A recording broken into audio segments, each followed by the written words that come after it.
ओम शांति। 23 जनवरी 2023 की प्रातः मुरली।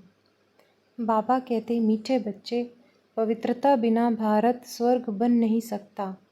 तुम्हें श्रीमत है, घर गृहस्थ में रहते पवित्र बनो, दोनों तरफ तोड़ निभाओ। प्रश्न, दूसरे सत्संगों व आश्रमों से यहाँ की कौन सी रस्म बिल्कुल न्यारी है? उत्तर, उन आश्रमों में मनुष्य जाकर रहते हैं, समझते हैं, संग अच्छा है, घर आदि का हंगामा नहीं है, एम ऑब्जेक्ट कुछ नहीं, परंतु यहाँ तो तुम मरजीवा बनते हो। तुम्हें घर बार नहीं छुड़ाया जाता। घर में रह तुम्हें ज्ञान अमृत पीना है, रूहानी सेवा करनी है। यह रस्म उन सत्संगों में नहीं है। ओम शांति। बाप बैठ बच्चों को समझाते हैं क्योंकि बच्चे जानते हैं कि यहाँ बाप ही समझाते हैं। इसलिए घड़ी घड़ी शिव भगवान उवाच कहना भी अच्छा नहीं लगता। वह गीता सुनाने वाले कहेंगे कृष्ण भगवान उवाच, वह तो होकर गए हैं। कहते हैं श्री कृष्ण ने गीता सुनाई थी, राजयोग सिखाया था। यहाँ तो तुम बच्चे समझते हो शिव बाबा हमको राजयोग सिखला रहे हैं, और कोई सत्संग नहीं जहाँ राजयोग सिखाते हो। बाप कहते हैं मैं तुमको राजाओं का राजा बनाता हूँ। वह तो सिर्फ कहेंगे कृष्ण भगवान उवाच, मन मना भव। कब कहा था? तो कहते हैं 5000 वर्ष पहले, व कोई कहते क्राइस्ट से 3000 वर्ष पहले। 2000 वर्ष नहीं कहते, क्योंकि 1000 वर्ष जो बीच में है उसमें इस्लामी बौद्धि आए, तो क्राइस्ट से 3000 वर्ष पहले सतयुग सिद्ध हो जाता है। हम कहते हैं आज से 5000 वर्ष पहले गीता सुनाने वाला भगवान आया था और आकर देवी देवता धर्म स्थापन किया था। अब 5000 वर्ष बाद फिर से उसको आना पड़े। यह है 5000 वर्ष का चक्र। बच्चे जानते हैं कि यह बाप इस द्वारा समझा रहे हैं।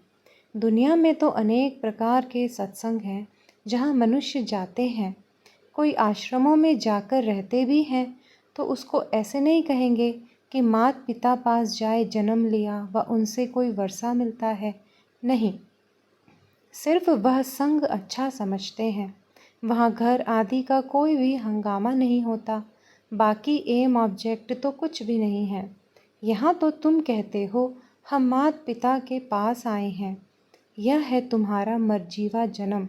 वह लोग बच्चे को अडॉप्ट करते हैं तो वह जाकर उनका घर बसता है। यहाँ वह रस्म नहीं है कि पियर घर ससुर घर को छोड़ यहाँ आकर बैठे। यह हो नहीं सकता। यहाँ तो गृहस्थ में रहते कमल फूल समान रहना है। कुमारी है व कोई भी है, उनको कहा जाता है घर में रह रोज ज्ञान अमृत पीने आओ। नॉलेज समझकर फिर औरों को समझाओ। दोनों तरफ तोड़ निभाओ। गृहस्थ व्यवहार में भी रहना है, अंत तक दोनों तरफ निभाना है। अंत में यहाँ रहें या वहाँ रहें, मौत तो सभी का आना है। कहते हैं राम गयो रावण गयो, तो ऐसे नहीं कि सभी को यहाँ आकर रहना है। यह तो निकलते तब है जब विष के लिए उन्हों को सताया जाता है। कन्याओं को भी रहना घर में है। मित्र संबंधियों की सर्विस करनी है। सोशल वर्कर तो बहुत है। गवर्नमेंट इतने सबको तो अपने पास रख नहीं सकती। वह अपने गृहस्थ व्यवहार में रहते हैं, फिर कोई न कोई सेवा भी करते हैं। यहाँ तुमको रूहानी सेवा करनी है, गृहस्थ व्यवहार में भी रहना है। हाँ, जो विकार के लिए बहुत तंग करते हैं तो आकर ईश्वरीय शरण लेते हैं। यहाँ विष के कारण बच्चियाँ मार बहुत खाती हैं और कहाँ भी यह बात नहीं है। यहाँ तो पवित्र रहना पड़ता है। गवर्नमेंट भी पवित्रता चाहती है, परंतु गृहस्थ व्यवहार में रहते पवित्र बनाने की ताकत ईश्वर में ही रहती है। समय ऐसा है जो गवर्नमेंट भी चाहती है कि बच्चे जास्ती पैदा न हो, क्योंकि गरीबी बहुत है, तो चाहते हैं भारत में पवित्रता हो, बच्चे कम हो। बाप कहते हैं बच्चे पवित्र बनो तो पवित्र दुनिया के मालिक बनेंगे। यह बात उन्हों की बुद्धि में नहीं है। भारत पवित्र था, अभी अपवित्र है। सभी आत्माएं खुद भी चाहती हैं कि पवित्र बने।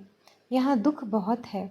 तुम बच्चे जानते हो कि पवित्रता बगैर भारत स्वर्ग हो नहीं सकता। नर्क में है ही दुख। अब नर्क तो और कोई चीज़ नहीं। जैसे गरुड़ पुराण में दिखाते हैं, वैतरणी नदी है जिसमें मनुष्य गोते खाते हैं। ऐसे तो कोई नदी है नहीं जहाँ सजाएं खाते हों। सजाएं तो गर्भ जेल में मिलती है। सतयुग में तो गर्भ जेल होता नहीं जहाँ सजाएं मिले, गर्भ महल होता है। इस समय सारी दुनिया जीती जागती नर्क है जहाँ मनुष्य दुखी रोगी हैं, एक दो को दुख देते रहते हैं। स्वर्ग में यह कुछ होता नहीं। अब बाप समझाते हैं, मैं तुम्हारा बेहद का बाप हूँ। मैं रचयिता हूँ तो ज़रूर स्वर्ग नई दुनिया रचूँगा। स्वर्ग के लिए आदि सनातन देवी देवता धर्म रचूँगा। कहते हैं, तुम मात पिता कल्प कल्प यह राजयोग सिखाया था। ब्रह्मा द्वारा बैठ सभी वेद शास्त्रों के आदि मध्य अंत का राज समझाते हैं। बिल्कुल अनपढ़ को बैठ पढ़ाते हैं। तुम कहते थे ना, हे भगवान आओ। पतित तो वहाँ जा न सके तो पावन बनाने के लिए उनको ज़रूर यहाँ आना पड़े। तुम बच्चों को याद दिलाते हैं कि कल्प पहले भी तुमको राजयोग सिखाया था। पूछा जाता है कि आगे कभी यह नॉलेज ली है तो कहते हैं, हाँ, 5000 वर्ष पहले हमने यह ज्ञान लिया था। यह बातें हैं नई। नया युग, नया धर्म फिर से स्थापन होता है। सिवाय ईश्वर के यह दैवी धर्म कोई स्थापन कर नहीं सकता। ब्रह्मा विष्णु शंकर भी नहीं कर सकते, क्योंकि वह देवताएं स्वयं रचना है। स्वर्ग का रचयिता मात पिता चाहिए। तुमको सुख घनेरे भी यहाँ चाहिए। बाप कहते हैं, रचता मैं भी हूँ। तुमको भी ब्रह्मा मुख द्वारा मैंने रचा है। मैं मनुष्य सृष्टि का बीज रूप हूँ। भल कोई कितना भी बड़ा साधु संत आदि हो, परंतु किसके भी मुख से ऐसे नहीं निकलेगा। यह है गीता के अक्षर। परंतु जिसने कहा है वही कह सकता है, दूसरा कोई कह न सके। सिर्फ फर्क यह है कि निराकार के बदले श्री कृष्ण को भगवान कह देते हैं। बाप कहते हैं, मैं मनुष्य सृष्टि का बीज रूप परमधाम में रहने वाला निराकार परमात्मा हूँ। तुम भी समझ सकते हो, साकार मनुष्य तो अपने को बीज रूप कह न सकें। ब्रह्मा विष्णु शंकर भी नहीं कह सकते। यह तो जानते हैं कि सबको रचने वाला शिव बाबा है। मैं दैवी धर्म की स्थापना कर रहा हूँ। ऐसे कहने की भी कोई में ताकत नहीं। भल अपने को श्री कृष्ण कहलाएं, ब्रह्मा कहलाएं, शंकर कहलाएं, बहुत अपने को अवतार भी कहलाते हैं, परंतु है सब झूठ। यहाँ आकर जब सुनेंगे तो समझेंगे, बरोबर बाप तो एक है, अवतार भी एक है। वह कहते हैं, मैं तुमको साथ ले जाऊंगा। ऐसे कहने की भी कोई में ताकत नहीं। 5000 वर्ष पहले भी गीता के भगवान शिव बाबा ने कहा था, जिसने ही आदि सनातन धर्म की स्थापना की थी वही अब कर रहे हैं। गाया भी हुआ है, मच्छरों सदृश आत्माएं गई तो बाप गाइड बन सभी को आए लिबरेट करते हैं। अब कलयुग का अंत है, उसके बाद सतयुग आना है तो ज़रूर आकर पवित्र बनाए, पवित्र दुनिया में ले जाएगा। गीता में कुछ न कुछ अक्षर हैं। समझते हैं इस धर्म के लिए शास्त्र तो चाहिए ना, तो गीता शास्त्र बैठ बनाया है। सर्वशास्त्रमयी शिरोमणि नंबर 1 माता, परंतु नाम बदल दिया है। बाप जो इस समय एक्ट करते हैं वह थोड़े ही द्वापर में लिखेंगे। गीता फिर भी वही निकलेगी। ड्रामा में यही गीता नूंधी हुई है। जैसे बाप फिर से मनुष्य को देवता बनाते हैं, वैसे शास्त्र भी बाद में कोई फिर से बैठ लिखेंगे। सतयुग में कोई शास्त्र नहीं होगा। बाप सारे चक्र का राज बैठ समझाते हैं। तुम समझते हो, हमने यह 84 जन्मों का चक्र पूरा किया। आदि सनातन देवी देवता धर्म वाले ही मैक्सिमम 84 जन्म लेते हैं। बाकी मनुष्यों की तो बाद में वृद्धि होती है, वह थोड़े ही इतने जन्म लेंगे। बाप इस ब्रह्मा मुख से बैठ समझाते हैं, यह जो दादा है जिसका हमने तन लोन लिया है, वह भी अपने जन्मों को नहीं जानते थे। यह है व्यक्त प्रजापिता ब्रह्मा, वह है अव्यक्त, है तो दोनों एक। तुम भी इस ज्ञान से सूक्ष्म वतनवासी फरिश्ते बन रहे हो। सूक्ष्म वतनवासियों को फरिश्ता कहते हैं क्योंकि हड्डी मांस नहीं है। ब्रह्मा विष्णु शंकर को भी हड्डी मांस नहीं है, फिर उन्हों के चित्र कैसे बनाते हैं? शिव का भी चित्र बनाते हैं, है तो वह स्टार, उनका भी रूप बनाते हैं। ब्रह्मा विष्णु शंकर तो सूक्ष्म है, जैसे मनुष्यों का बनाते हैं वैसे शंकर का तो बना न सके, क्योंकि उनका हड्डी मांस का शरीर तो है नहीं।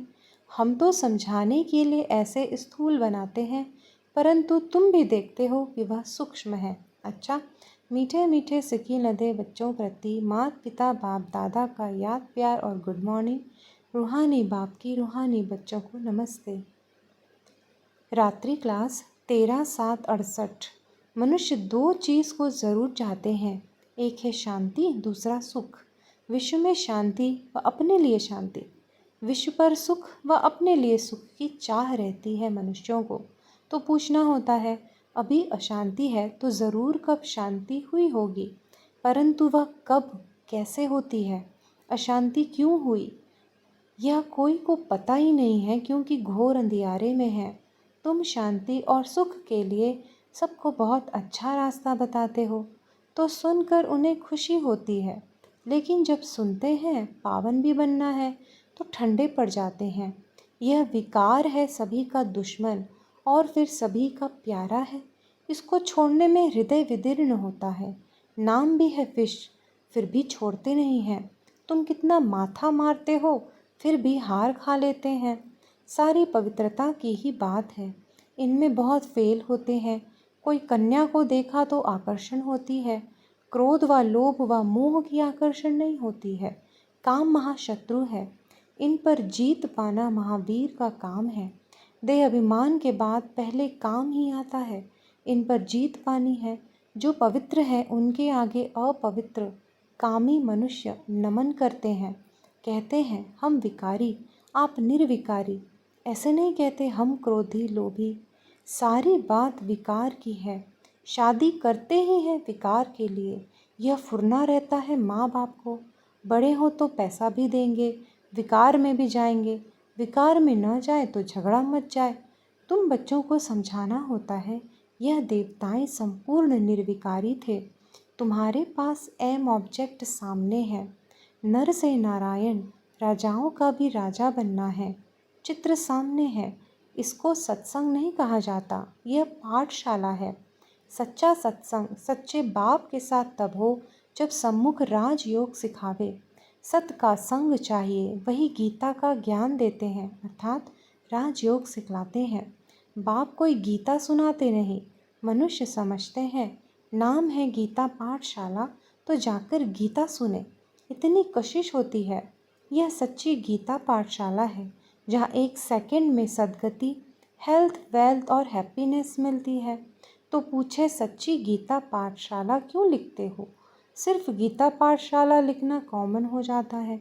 सच्ची अक्षर पढ़ने से खींच हो सकती है, शायद झूठी भी है, तो सच्ची अक्षर ज़रूर लिखना पड़े। पावन दुनिया सत्युग को, पतित दुनिया कलयुग को कहा जाता है। सत्युग में यह पावन थे, कैसे बने सो सिखलाते हैं। बाप ब्रह्मा द्वारा पढ़ाते हैं, नहीं तो पढ़ाएंगे कैसे?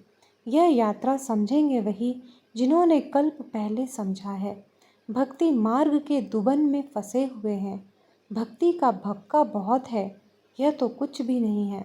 सिर्फ स्मृति में रखो, अभी वापस जाना है, पवित्र बन कर जाना है, इसके लिए याद में रहना है। पाप जो स्वर्ग का मालिक बनाते हैं, उनको याद नहीं कर सकते। मुख्य बात यह है, सभी कहते हैं इसमें ही मेहनत है। बच्चे भाषण तो अच्छा करते हैं, परंतु योग में रहकर समझाएं तो असर भी अच्छा होगा। याद में तुमको ताकत मिलती है। सतो प्रधान बनने से सतो प्रधान विश्व के मालिक बनेंगे। याद को निष्ठा कहेंगे क्या? हम आधा घंटा निष्ठा में बैठे, यह रॉन्ग है। बाप सिर्फ कहते हैं याद में रहो, सामने बैठ सिखलाने की दरकार नहीं। बेहद बाप को बहुत लव से याद करना है, क्योंकि बहुत खजाना देते हैं। याद से खुशी का पारा चढ़ना चाहिए, अतीन्द्रिय सुख फील होगा। बाप कहते हैं तुम्हारी यह लाइफ बहुत वैल्यूबल है, इनको दुरुस्त रखना है। जितना जिएंगे उतना खजाना लेंगे। खजाना पूरा तब मिलेगा जबकि हम सतो प्रधान बन जाएंगे। मुरली में भी बल होगा, तलवार में जौहर होता है ना। तुम्हारे में भी याद का जौहर पड़े तब तलवार तीखी हो। ज्ञान में इतना जौहर नहीं है, इसलिए किसको असर नहीं होता। फिर उनके कल्याण लिए बाबा को आना है। जब तुम याद में जौहर भरेंगे तो फिर विद्वान आचार्य आदि को अच्छा तीर लगेगा। इसलिए बाबा कहते हैं चार्ट रखो। कई कहते हैं बाबा को बहुत याद करते हैं परंतु मुख नहीं खुलता।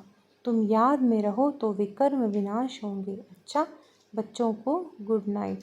हम रूहानी बच्चों की भी रूहानी माता पिता बाप दादा को याद प्यार गुड मॉर्निंग और नमस्ते। शुक्रिया बाबा शुक्रिया। धारणा के लिए मुख्य सार पहला, घर में रहते भी रूहानी सेवा करनी है, पवित्र बनना और बनाना है। दूसरा, इस जीते जागते नर्क में रहते हुए भी बेहद के बाप से स्वर्ग का वर्षा लेना है, किसी को भी दुख नहीं देना है। वरदान, अपनी सर्व विशेषताओं को कार्य में लगाकर उसका विस्तार करने वाले सिद्धि स्वरूप भव। जितना जितना अपनी विशेषताओं को मनसा सेवा व वाणी और कर्म की सेवा में लगाएंगे तो वही विशेषता विस्तार को पाती जाएगी। सेवा में लगाना अर्थात एक बीज से अनेक फल प्रकट करना। इस श्रेष्ठ जीवन में जो जन्म सिद्ध अधिकार के रूप में विशेषताएं मिली है उनको सिर्फ बीज रूप में नहीं रखो, सेवा की धरनी में डालो तो फल स्वरूप अर्थात सिद्धि स्वरूप का अनुभव करेंगे। स्लोगन, विस्तार को न देख सार को देखो और स्वयं में समा लो, यही तीव्र पुरुषार्थ है। अच्छा, ओम शांति।